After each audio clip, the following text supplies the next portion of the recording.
I'd like to go ahead and welcome everyone back.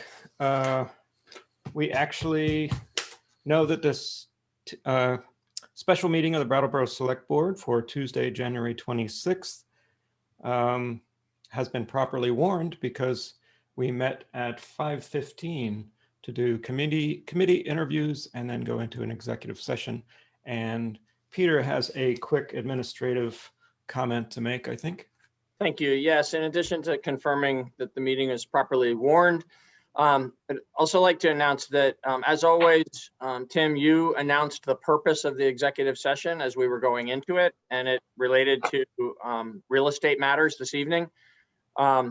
During the course of the executive session, there was also a brief discussion regarding the appointment, employment, or evaluation of a public officer or employee. That's an entirely appropriate topic for conversation in executive session under state statutes. But we hadn't anticipated it ahead of time, so we didn't warn that executive session that way. And we want to make this announcement to the public at this time that both the real estate topic and the personnel topic were discussed. Thank you, Peter, keeping us on our toes and legal and all that. Our second action is to approve the minutes, and this time it's for January 12th. I move to approve the minutes of January 12th, 2021. Thanks, Ian. Oh, Peter? Yeah, just before you move forward on that, I want to make sure, Ian, you had changes, correct? Or am I referring to the wrong meeting? Ooh. There was a updated set of minutes distributed earlier today by Jessica that I thought was this set from the 12th. Oh. Yes, you are correct. So we should not approve these minutes and well, approve next week? We should do one of two things. We should either itemize the changes so that the public knows what's different in what you're adopting versus what was put out Friday in the backup, or you should decide to wait and approve this set a week from now so that we can put the updated version out to the public. Let's just wait to keep everything transparent with the public. I've had a chance to review those changes that Ian put forward, but I'm not sure everybody has, and certainly the public hasn't. So why don't we just group it at our next meeting?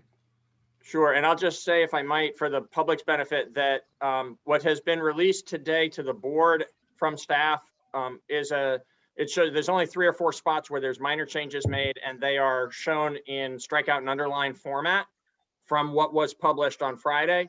We will use that document without accepting those changes so that it's clear to the public who may have looked at these over the weekend, when they look at the next set or the same set but updated over the next weekend, they'll be able to see what changed before you take action a week from tonight. Thank you. Thank you, Peter. Sure. Okay, great. Next is chair's remarks. I didn't plan on having any remarks, and then, well, you know, we live in a small town, and there is somebody who a lot of us knew. I didn't personally know this person, but we lost another one, another community member who took their own life. And I just wanted to acknowledge that what I was going to do is just read a little comment that a friend of ours made who was close to this person. And I know it touched a lot of people out there. So our friend Bree said, "Life is so unpredictable, and you truly have no idea what other people are going through. Don't assume anything. Depression is real, and it costs nothing to be kind to other people." So I'd like to just extend, more sorrow, because the pandemic is tough on a lot of people, and I think people should be talking about this all the time. Tell others that you appreciate them. Be kind to people on the street if you can. The National Suicide Hotline is 1-800-273-TALK, 1-800-273-TALK. So pass that around and tell people you love them, because it's upsetting when somebody who's so close to so many people gets lost to depression. So I just wanted to say that. Thank you. Next is manager's comments. Apologies, Peter, that's hard to follow, but. No, I won't try. Thank you. Okay. And next is select board comments. Fellow select board members, committee reports, comments? No? Okay. Great. Next is public participation. For those of you who might not have heard my spiel, I welcome people to say something that's on their mind if it does not appear on our agenda tonight. We have a fairly straightforward and simple agenda, but public comment, public participation is that time when you can make a comment, make a criticism, a compliment, ask a question that usually can't be answered in full, but we can start the ball rolling with things like that. And you can do that by down at the below on your screen, there's participants button, click on that. And there's a way, depending on your version of your software, usually on the right, there's a way to raise your hand. And we have a couple hands raised. So I will welcome Millicent to step forward virtually. And welcome to the meeting. Hi, Millicent. Hello. Thanks. I'm interested in making a suggestion here, and it's too late in the process to have this warned and have a long discussion on it. So I just want to bring it up so that people are aware, and I look for an opportunity to discuss it further. And that is, I'm interested in suggesting a new town committee for engagement and diversity. There are longstanding issues with diversity that are complicated and need a lot of focused, dedicated work, and also longstanding issues with participation. Low, like voting rates around 17% of registered voters, sometimes trouble filling committee spots, and democracy at the national level has taken a big hit. Locally, we have a fantastic community. How can we bring all the new people who are moving in to this area? How can we get them involved, et cetera? And so I just want to mention that idea. I'd like to see it discussed when there's an opportunity to get it discussed. Thank you. Thanks, Millicent. And next we have Gary.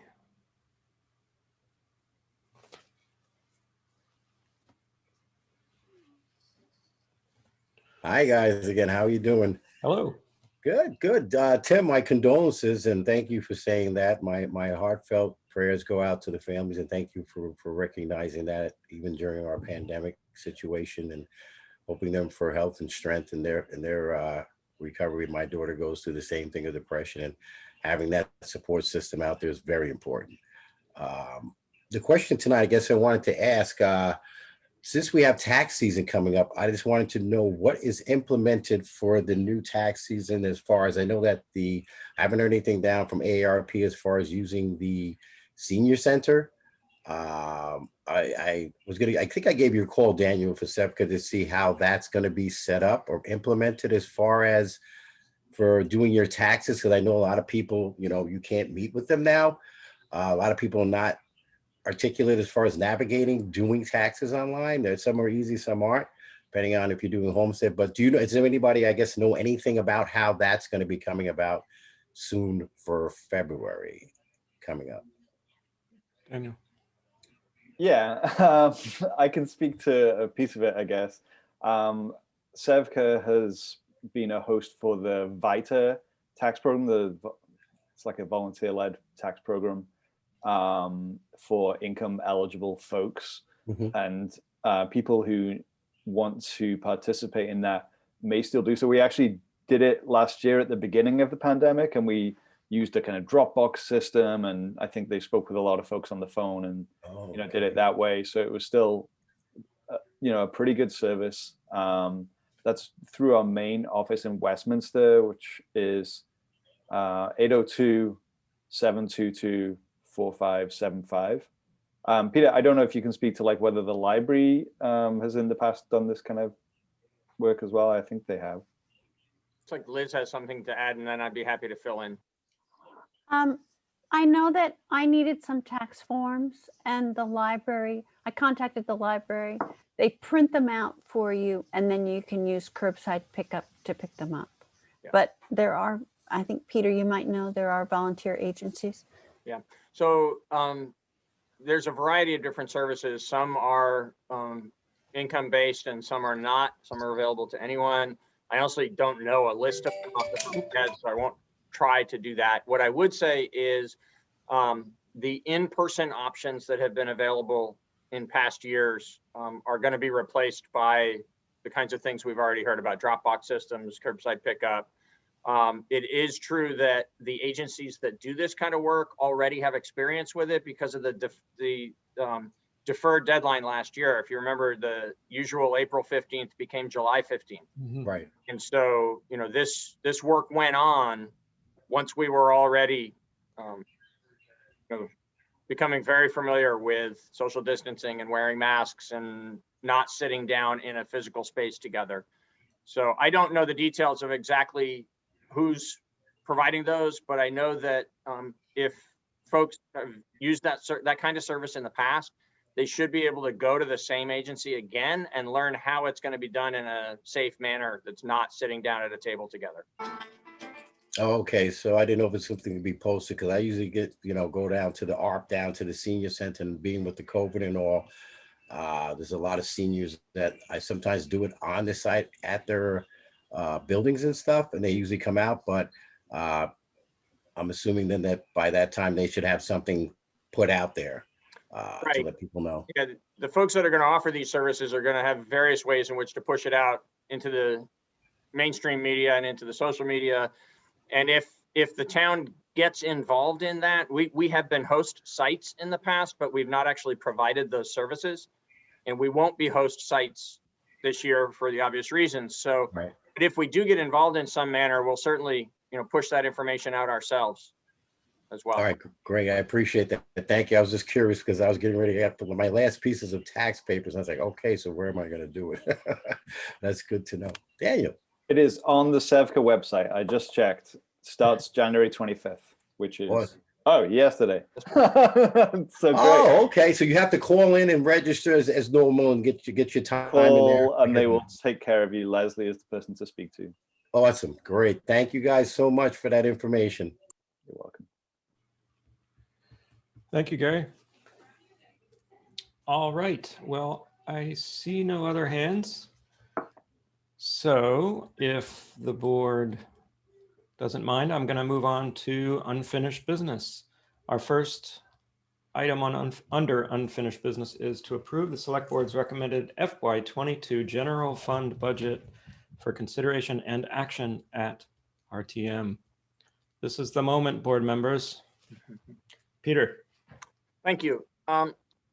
If it's the board's pleasure, I'll just summarize from the memorandum that I placed on top, and I'll say to the community that there's a 19-page line item budget that we've been working from for the last 3 months over the course of 10 meetings that the board has held, where you've discussed every part of this budget and you've received public input on many parts of this. You've offered the opportunity for public input on all of it. You've received public input on many parts of it. And so now what is before you this evening and what was published last Friday in the backup materials on the town's website is the updated 19-page line item budget that has all those details in it. There are only a few things that have changed since the budget was first proposed back in early November, and that's what's summarized in the cover memorandum for this item tonight. I think it might be useful for me to just take a moment and summarize those changes if that's acceptable to the board. Please, thank you. So the budget, since the staff proposed a budget back on November 4th, I believe, November 3rd, there have been 4 changes to the expenditure budget. And because of those 4 changes, that also causes 1 change on the revenue side. And here are those changes. The human services funding has been increased from $210,339 to $276,400. That's a $66,061 increase that the board made to your recommended budget, as you're going to approve it here shortly, at the request of the Representative Town Meeting Human Services Review Committee. So I guess one other thing, just to drop back for those who are listening to this, in terms of the town's process, staff brings forward a proposed budget, the board works with it for weeks. You come to a place at the end of January where you finalize your recommendation of what to send to town meeting, and the final authority over adopting the town budget is with Representative Town Meeting. So you deferred to the Human Services Review Committee and accepted their recommendation and incorporated their recommended changes into your recommended budget. You also, on your own initiative, after some additional discussion, recently increased the street paving funding within the capital program for this coming year from $350,000 to $400,000. And you did that based on a desire to not just generally keep the streets in better condition, but specifically reduce the amount of years that have to go by before we can get back to, each street. So we showed you initially a program that would take 25 years or more to get back to a street that had just been paved. You asked, what would it take to get to 18 years? And we showed you that figure. And so you increased the funding. You want to move forward. What I heard from you a couple of weeks ago is you want to move forward to full funding of that 18-year interval. Recognize that you couldn't afford that. We can't afford that as a community in one step. And so you've taken a step in that direction. That would have been $500,000 instead of $350,000. You've moved the number to $400,000 for this year, and we'll review it again together next year. BCTV asked you to increase the town's contribution to BCTV's budget from $5,000 to $7,000, and you approved that request for a $2,000 increase. And you approved the recommendation from the Community Safety Review report and recommendations to level fund the police department training budget at $27,000 rather than increasing it to $40,000. And so that resulted in a $13,000 decrease in the expenditure budget from what staff had proposed.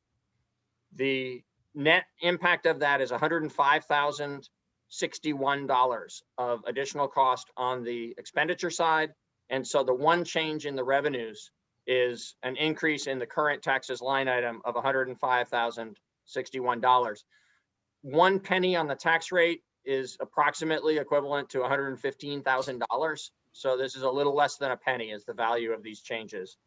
And in toto, after these changes, the budget that is before you tonight for you to approve as your recommended budget to Representative Town Meeting would require a property tax rate increase of 3.6 cents. That's 2.7%. 3.6 cent increase, which is $36 per $100,000 of property value.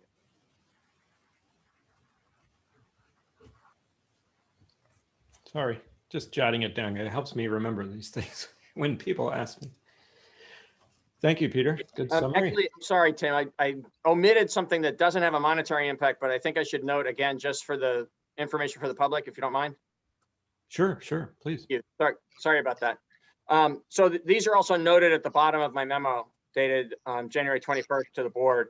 But in the course of the discussion, there were a couple of different spots where you quite rightly flagged some things that didn't make sense to you in terms of the labeling of the line item versus what the money actually gets spent on, after having some discussion with different department heads about that. And you asked us to adjust a few things to make more precise transparency of what those line items are. So the 2 changes that we've made are in the library budget. There is a new $10,000 line item called digital subscriptions, and the computer equipment maintenance line item has been reduced from 16,000 to 6,000. That's one of those evolutionary things where we didn't used to have digital subscriptions. And when we started to have them, a decision got made to charge it to computer equipment maintenance, and that's just not what that is. And so you asked us to separate those, and we've done that, and that's reflected in this updated budget. And then in the parks budget, there's a miscellaneous line item that had $2,700 in it. And you asked Carol to explain what that money gets spent on, and she indicated that it's a variety of different things. The reason it's called miscellaneous, has been called miscellaneous in the past, is because over a wide variety of programs, there are very small expenditures made to provide supplies to the different programs. And you said, well, wouldn't it be better if we called that program supplies instead of miscellaneous? And you were right. And so we've made that change. Good. Thanks. Positive changes, just to make things clearer, always helps. Daniel. So we made some changes to the budget, and now the budget goes to town meeting. If town meeting does not like some of these changes, what is the best process for them to do something about that? What is the best process? So we'll say, for example, they disagreed with our decision to increase the paving budget by $50,000. Sure. So town meeting has authority, specific authority over the items. You're going to deal with the warning here in a moment, right, for representative town meeting. And there are a dozen or so different items within that speak to various particular expenses, like the human services funding, for instance, is a particular article of its own. The transfer to capital from fund balance, not the full transfer to capital, but the fund balance transfer to capital, which does this year include partial funding of the paving program. That's one that the representative town meeting has explicit authority over, that particular item. And there are numerous others. The select board pay is another one that has had recent discussion. Beyond those particular articles, however, the authority over the line item budget rests with the select board, and the authority over the total amount of spending and the total amount of taxes rests with representative town meeting. And so for the largest, the overwhelming majority of the expenses that are shown in this budget, and revenues for that matter, if town meeting is not happy with what you send them, town meeting could change them in bulk and tell you why they're doing that, but could not make a change that is binding upon the select board in a particular line item. And so, for instance, in recent years, there have been times when representative town meeting increased the budget. It's happened the last couple of years, actually, increased the budget and pointed to specific aspects of the budget to say, this is why we're doing this. And then suggesting to the select board, please use this money for this purpose, because that's why we're doing it. In years past, there have been times when representative town meeting said, we're cutting this budget, and we're cutting it a certain amount because we want to spend less than you recommend on certain things. When town meeting is that specific about it, it gives the select board guidance. You don't have to do it in the way that you've been given guidance, but it informs you so that you can adhere to that or explain why you're choosing not to. It's also been the case sometimes in the past. I haven't seen this in the last 6 years, but I know that it has occurred in prior years, back in history, of representative town meeting just feeling uncomfortable with an overall level of funding or a level of taxes and making a relatively more arbitrary cut in the amount of the budget and saying to the select board, figure it out, basically. Usually that's a rounded number, like cutting $50,000 or cutting $100,000, and then saying, you're the select board, you'll deal with the line item impact of this, but we're gonna not have taxes go up as much as you proposed. So it can happen any one of those ways. Great, thank you.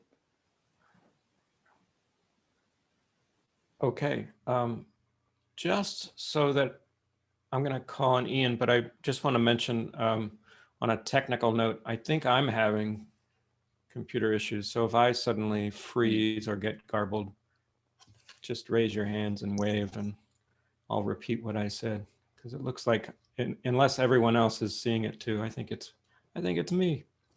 Ian, go ahead. Yeah, I think it was coming from you, Tim. I saw yours freeze for a second. So we're about to vote on this. So I thought I would take a moment, this being my first budget, to just extend my gratitude to all of town staff, to you, Peter and Patrick, and everyone, and my fellow select board members. You know, I know we didn't agree on everything, and it's been a process, but I also have been pretty amazed at just this entire process, and I've been really grateful to be a part of it. So I'm excited to vote in favor of this budget. That's all. Thank you, Ian. And thanks for drawing a line under that. It often feels like once we get it all done, there's not that moment to appreciate. And we certainly do appreciate all the work staff went in on. And I think, am I breaking up? I'm sorry. I'm just expecting Oh, to. you're fine. No, it's okay. Great. Yeah. Any other comments about our budget? No? Well, it seems like we could take a motion. Unless Peter has any reflections. I'd love you to take a motion. I have a motion in front of me if you'd like to hear it. Certainly.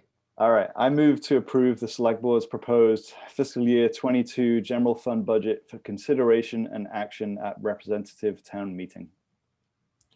Thank you, Daniel. Daniel has made a motion to approve the Select Board's proposed fiscal year 2022 general fund budget for consideration and action at representative town meeting. All those in favor, please raise your hand, say aye. Aye. Aye.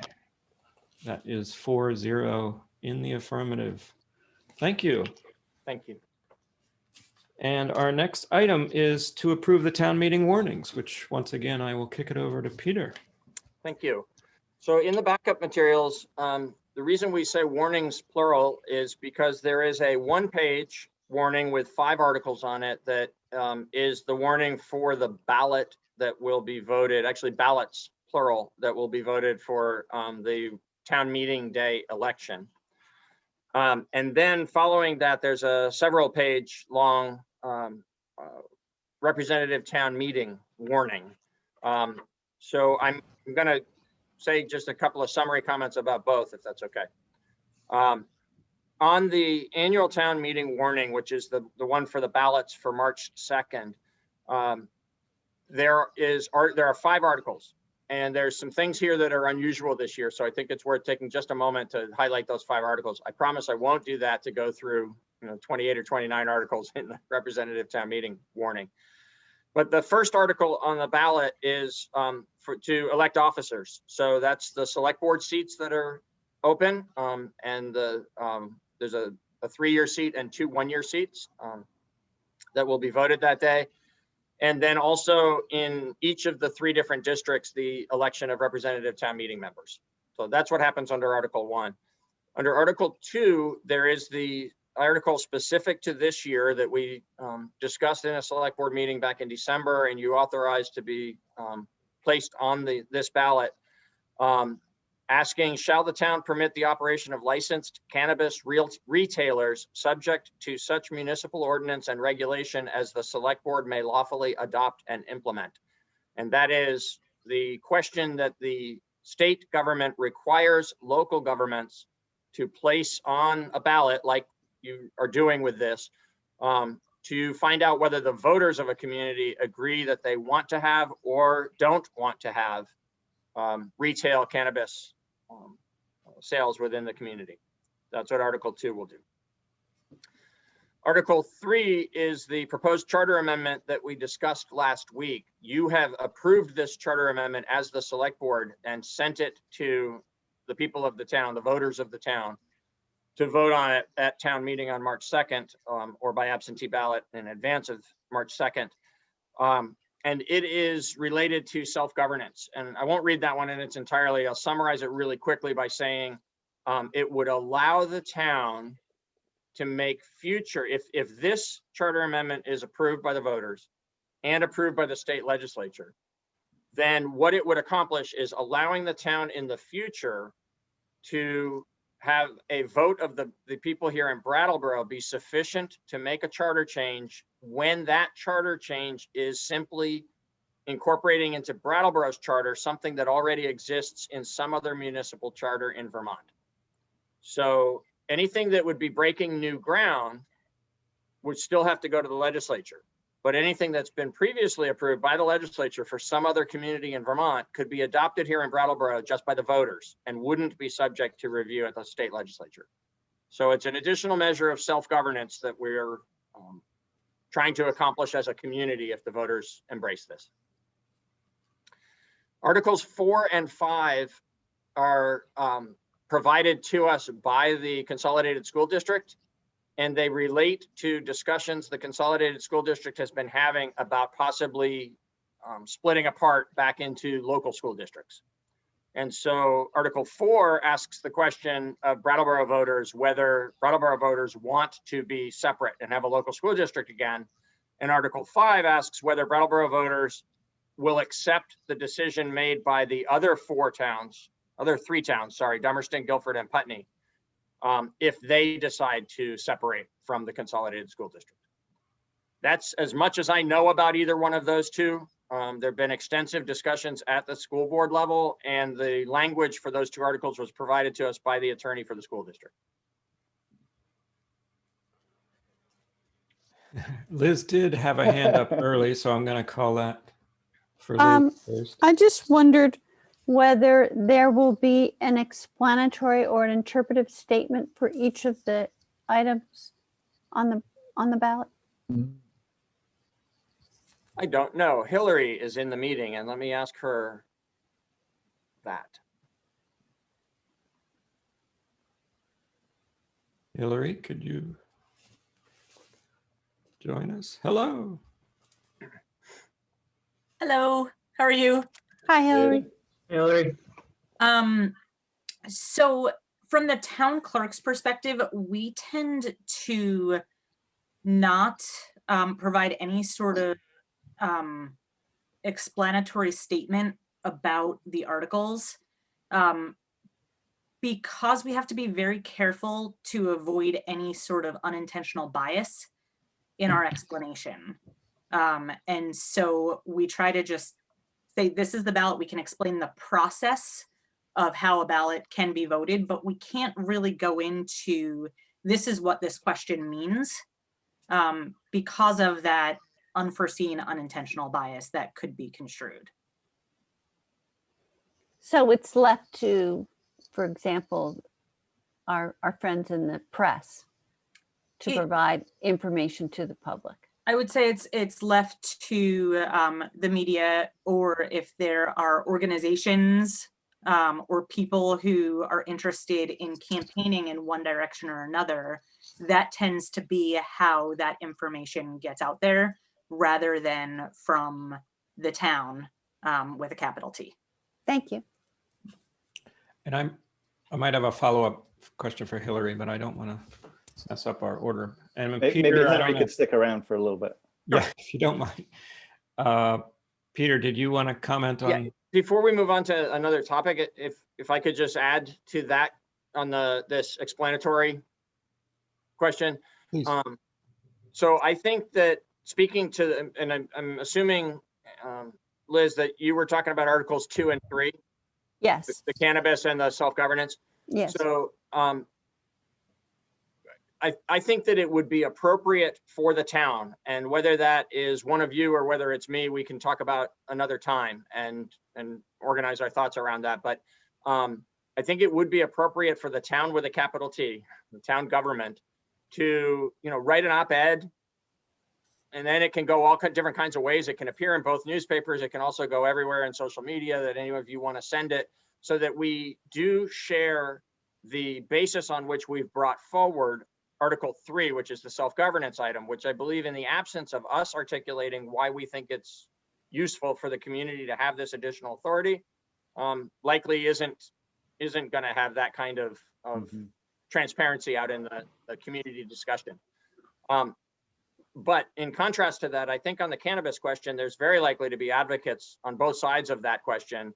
And unless any of you as individuals choose to state an opinion, I think it wouldn't be appropriate for town government officially to get involved in that one. We would just watch the opinions play out in the community, is how I think those two size up.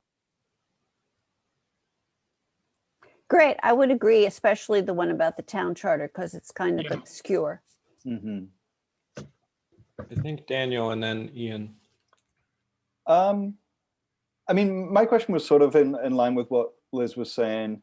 I especially feel on the two school decisions.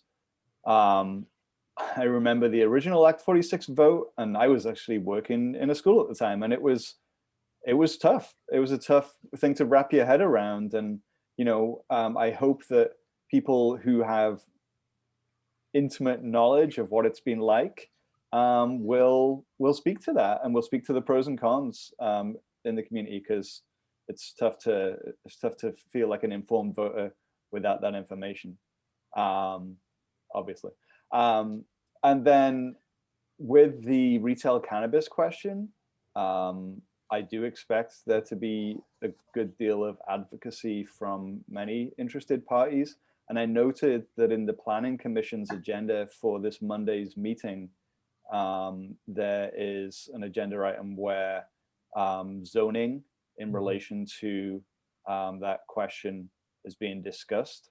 And so I would imagine if you are interested in the zoning aspect of, you know, where if the voters of the town did say, yes, we want to have retail cannabis establishments, and then the zoning aspect of that surely will be kicked around a little bit in Monday's Planning Commission. And I think I'm going to go along. I'm kind of interested. I am not neutral on this question. I won't get into it right now because I don't want to derail things, but I think it's a question that's really important for our town and that folks should get informed. So yeah, that's my spiel. Thanks, Daniel. Ian? Yeah, so two questions. First is, I think just, Peter, maybe I'm just summarizing what you just said, but just to see if I understand it. So for Articles 2 and 3, the town is essentially the one putting it forward to the people. So it's sort of our responsibility to make sure people understand what they're voting and so on. And so putting out an editorial coming from the town is kind of on us, whereas Articles 4 and 5, they're using the ballot, but like, it's not really us. So I think that's completely true about Articles 4 and 5, that if there is an institution of government in our community who's going to speak to that, it would be the school system and not town government. Yeah. I would answer 2 and 3 just a little bit differently, because I do think that they're substantively different from one another. So the reason I brought to you the question of placing Article 2 about cannabis on here, and I think it's true that the reason why a majority of you supported that is to place the question before the community. And it's not really about governance. If the community says, no, we don't want it, that goes away. It won't exist here. If the community says, yes, we want it, there will be issues of governance that we will address together. And as Daniel pointed out, the Planning Commission has already begun or is beginning that process. So for that item, I think we would defer, again, unless any of you individually choose to speak out, but as a government, I think we would defer to individuals in the community to put information out on whichever side, advocating for this or against it, whatever they believe. And I feel exactly the opposite on Article 3. Article 3 is about the governance of the town, and it relates to and has come from, years of work that we've been doing to try to gain a greater degree of self-governance within a structure of government in Vermont that's very state heavy and very constraining on municipalities.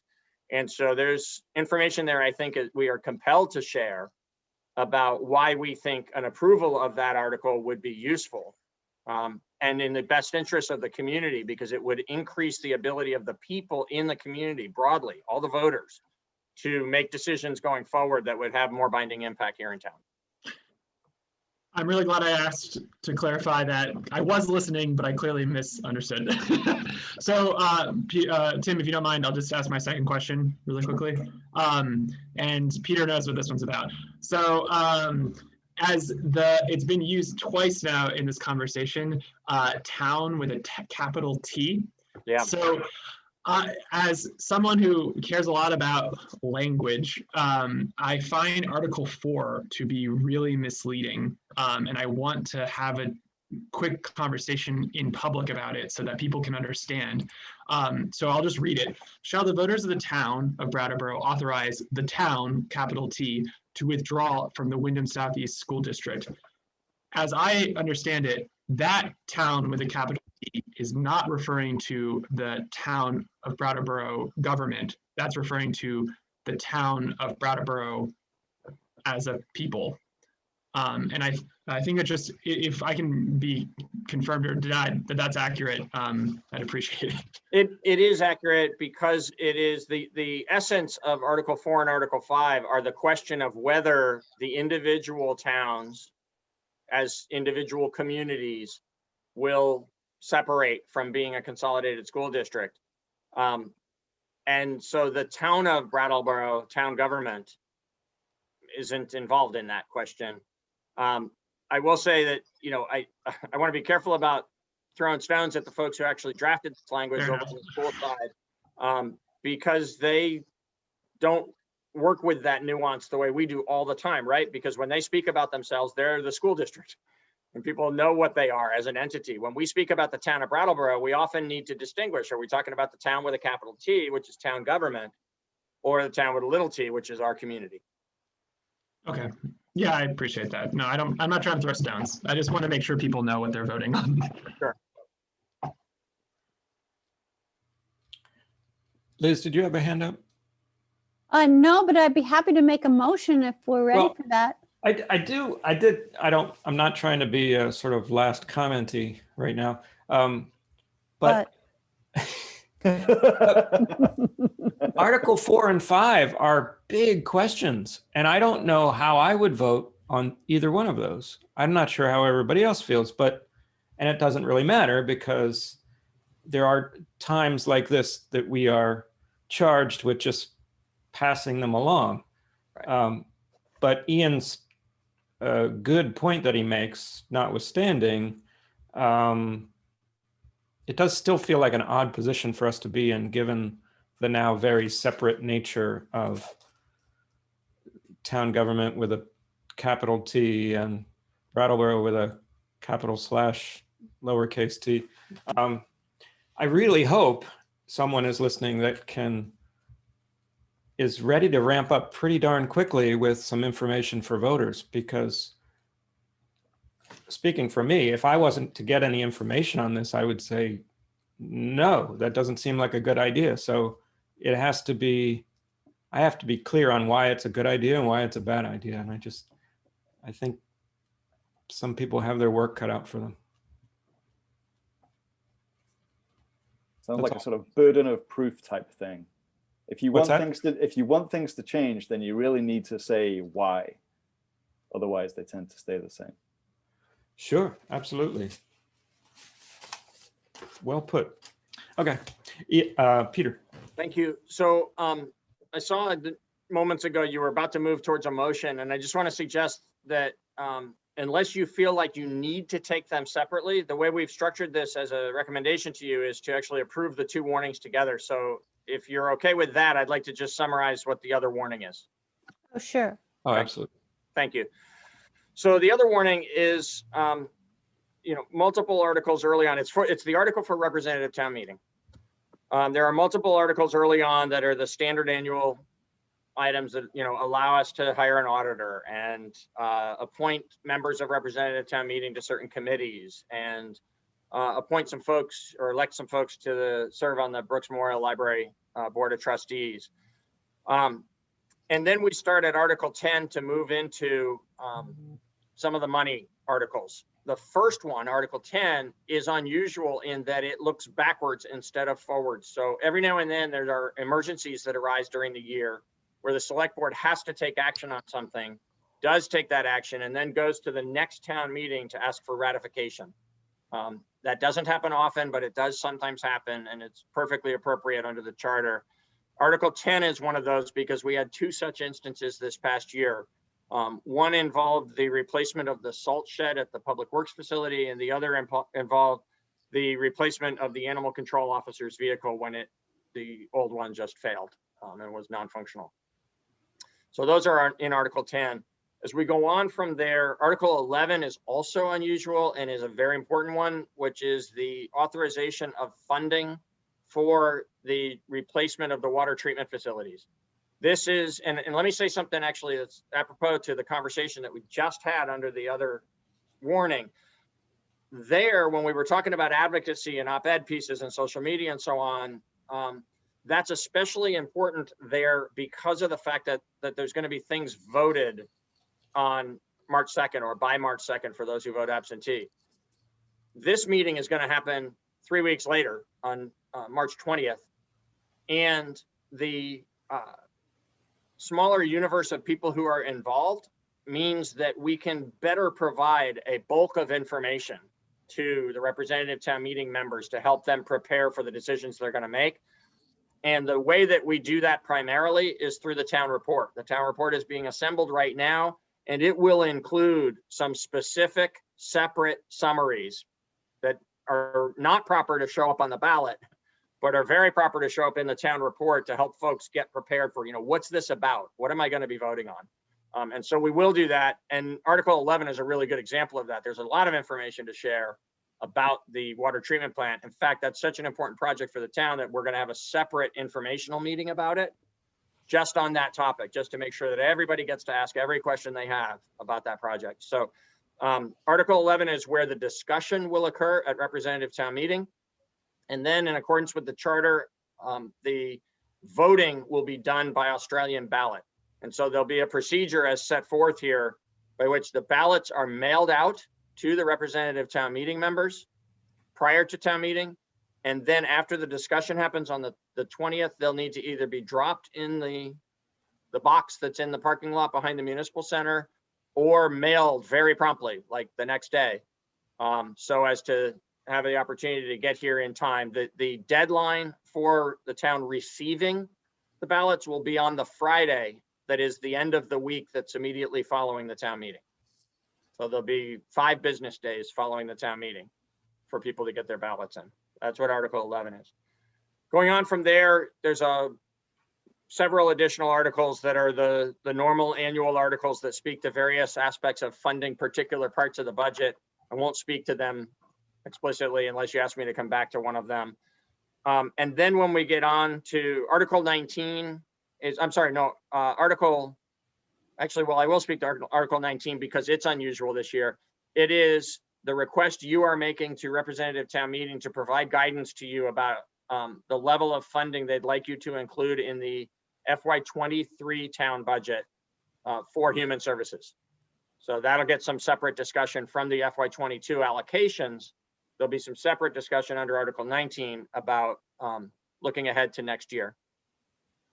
From there on until Article 23, it's the normal annual items, beginning with Article 20, that is the big budget item, asking how much money the town will raise, appropriate, and expend to defray all of its expenses and liabilities and so on. So it's legal wording that's kind of formal in the article.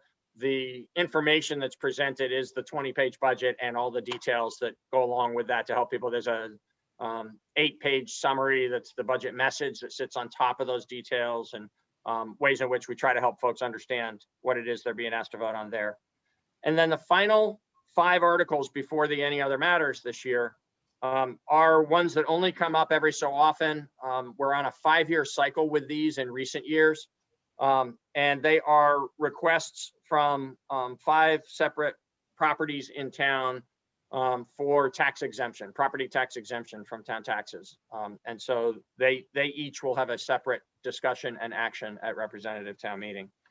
The final article is the and any other, Article 28 is to transact any other business that may lawfully come before the meeting. That's the place where representative town meeting has a more free-form discussion on any other topics that they'd like to discuss. And they cannot take binding action under Article 28, but can provide non-binding guidance. Thank you, Peter. Questions, comments, board? Hillary? Ian? Daniel, go ahead. You got it. You had it. You had a microsecond before. Yeah. The informational session for the water treatment plant, whilst that vote will be voted on by the representative town meeting members, that will be a session that is open to anyone in the town, I presume. Yes. And I imagine it will also happen in this virtual non-space. Unfortunately, yes. All of the information, we're envisioning 3 separate information meetings this year, all of which will happen in this space, as the town meeting will happen in this space. Yeah, that's fine, because we're all about keeping people alive. So yeah, but I just want to let folks know that, like, you know, even if you're not a town meeting member, you know, that's a session that you can come to and you could raise questions, which then your meeting members can bring into, you know, their thinking about, you know, how to vote and whatnot. Yeah. And may I respond further to that, that just because we're talking about the informational meetings here, I think it's worth saying don't take this to the bank just yet, but you could, you know, jot it down in pencil. What we're anticipating is March 3rd, a Wednesday evening, for the water treatment facilities informational meeting. March 10th, which is the normal timing of the informational meeting, the general information meeting and preparation for town meeting. That's the Wednesday that is 10 days prior to the town meeting, would be March 10th. And then on March 13th, exactly 1 week prior to town meeting, a sort of technology test run session similar to what we did last year to allow particularly new members to get comfortable using the systems we're going to use on town meeting day, but also, you know, anybody who wants to come into that meeting and have a refresher, that one will be just for the representative town meeting members. But the first 2 are going to be available for anybody in the public who wants to be paying attention and participating. Great. And we're going to have those as a separate item for the select board next week. We'll have an item where we propose this more formally to you, very likely on those 3 dates that I just said, so that you can approve those and we can announce them more officially to the community. Sorry, I have the loudest plow going by outside. It must be the road grader because it is so loud. Might be. Ian. Yeah, I heard it too. Peter, just a quick question on the town report. So considering how important that document is every year and the fact that it's going to be referenced by everyone on their computers, has there been any thought into making it a more of a smart PDF document? In the spirit of the ways in which we've talked about making town communications more up to date and usable for people, it's a wonderful idea. We're on deadline right now to finish preparing that so it can go to the printer, so it can get out. We prepare a lot of it over the course of January, and then the key date right before everything gets put to bed, so to speak, is the deadline that passed at 5 o'clock yesterday to know who's going to be on the ballots. And we just need to get this, of course, put out at this point. I'm sorry to say no, it won't be a smart document with a lot of good links in it. What I can say is for those who don't mind lugging around the, you know, inch or 2 thick document that is chock full of great information about the town and about the meeting, we will be doing a full printing run as we usually do, and people can make a contactless pickup of that document and work from the physical document if they'd like to.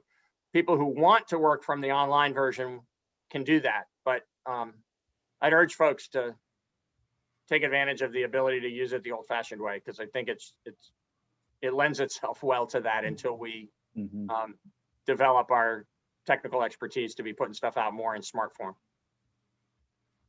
Thank you. And I'm sorry to have asked right after the deadline. Apologize to Jan as well. Sorry, Jan. You gotta have, I have to have, I guess because I'm over 50, I've got to have that big book in my hands. Plus, you need it to put it on the shelf.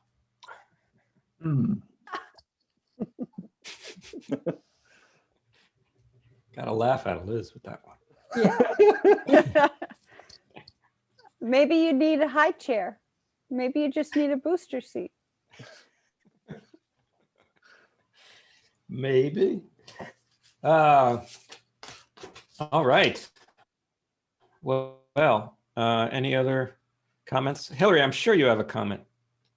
I'm sorry we made you I don't. hang on. I'm just here in case you have questions. I have lots of questions, but nah. Liz, I still have that motion if anybody's ready. in your back pocket, please. Okay. I move to approve the warnings for the annual town meeting day election and the annual representative town meeting.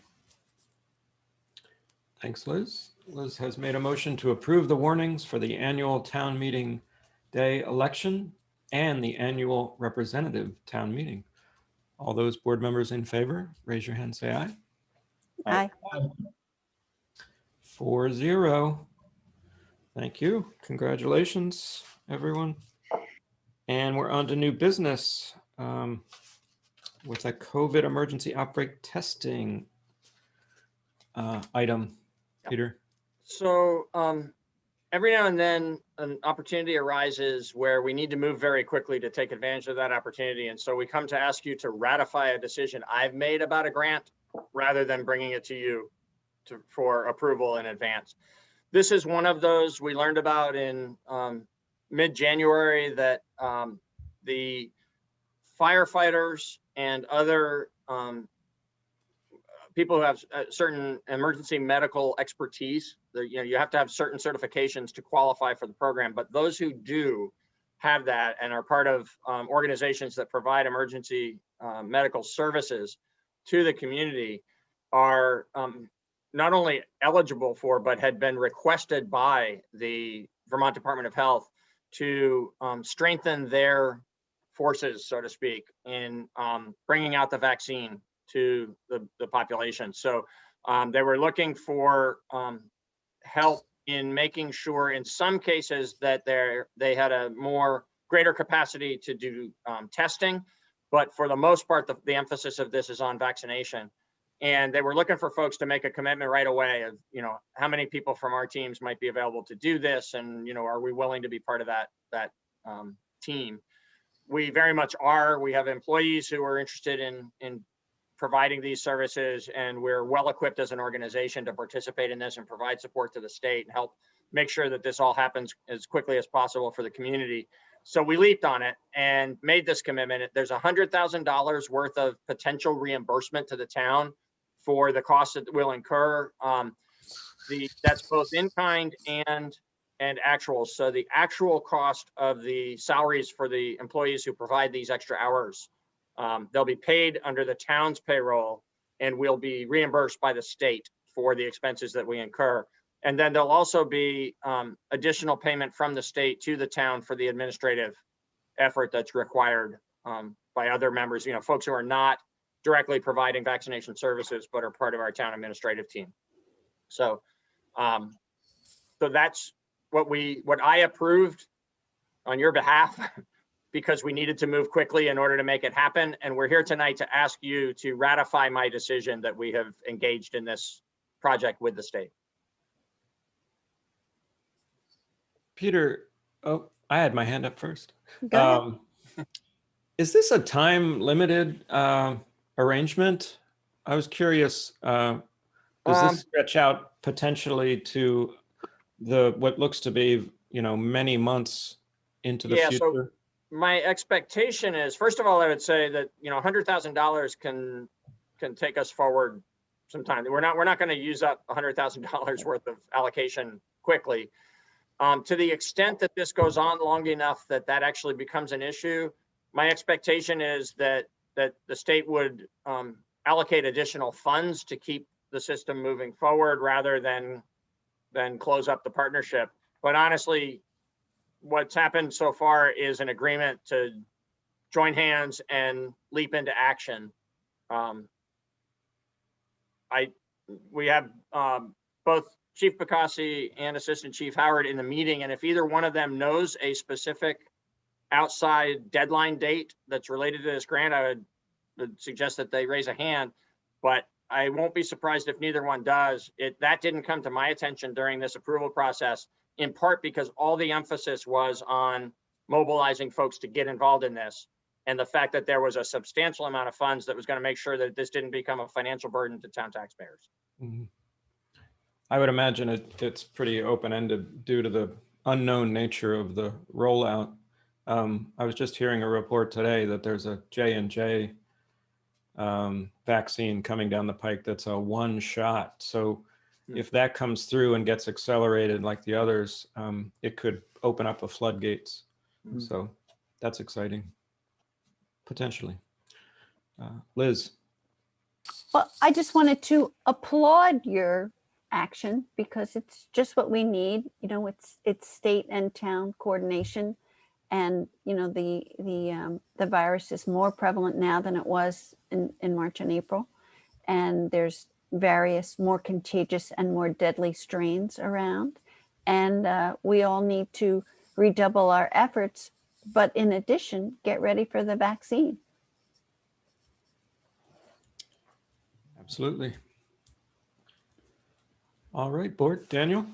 Yes, 100% in agreement with what Liz said. And I guess there's probably not many 75-plus-year-olds watching who don't know this, but just in case there is at least one, as of yesterday, you can register with the health department to get a vaccine shot scheduled.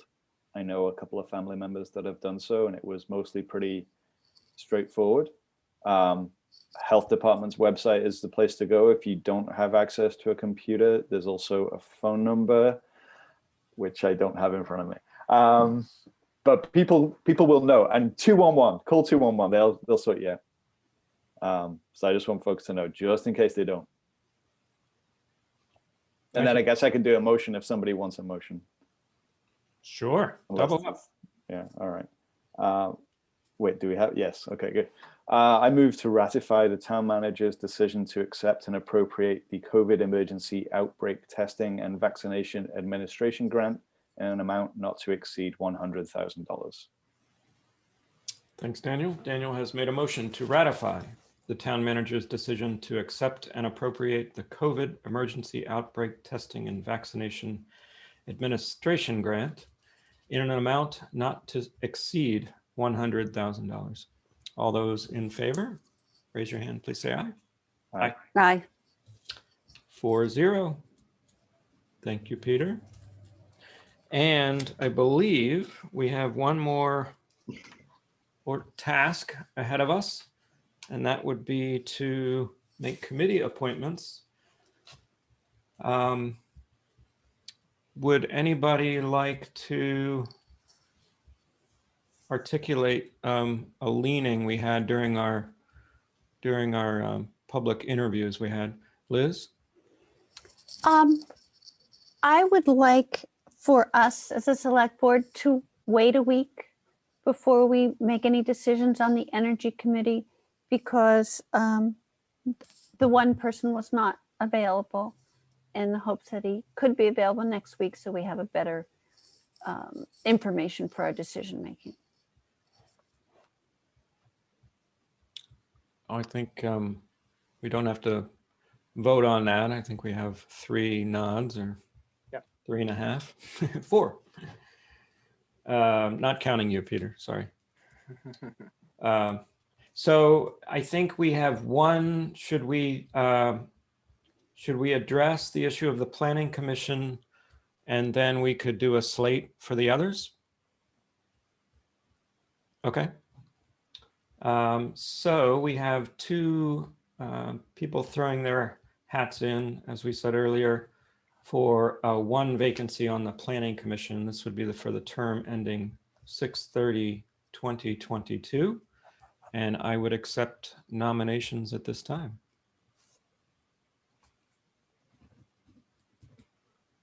Liz. I nominate Daniel Handy. All right. And would there be any other nominations? I nominate Gary Stroud. Okay, those are our two candidates and two nominations. So I'll ask first for a raise of hands for Daniel Handy. That's 4. And a raise of hands for Gary.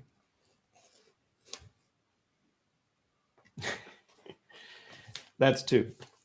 Okay.